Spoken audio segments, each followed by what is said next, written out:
আমরা অনেকেই ফজরের সালাত সকালবেলায় ঘুম থেকে উঠি তখন পড়ি, অর্থাৎ সময় মতো পড়ি না। আপনি যদি সালাত সময় মতো পড়েন তাহলে আপনি বিজয়ী। আর যদি ফজরের সালাত আপনি সময় মতো না পড়েন তাহলে শয়তানকে জেতার সুযোগ দিয়ে দিলেন।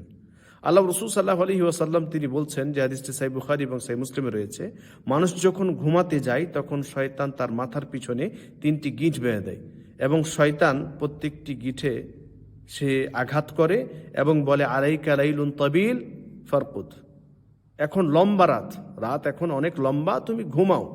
তো সেই ব্যক্তি যদি ঘুমিয়ে থাকে তাহলে শয়তানকে জেতার সুযোগ দিয়ে দিল।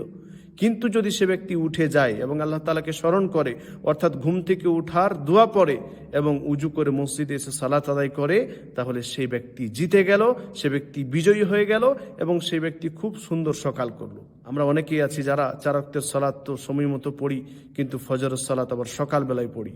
তাই সকালবেলায় যদি আপনি সালাত পড়েন তাহলে শয়তানকে আপনি জিতার সুযোগ দিয়ে দিচ্ছেন। ফলে আমরা প্রত্যেকটি সালাত, 5 ওয়াক্তের সালাত জামাতের সাথে সময় মতো পড়ার চেষ্টা করব। আল্লাহ তাআলা আমাদের সকলকে তৌফিক দান করুন, আমিন।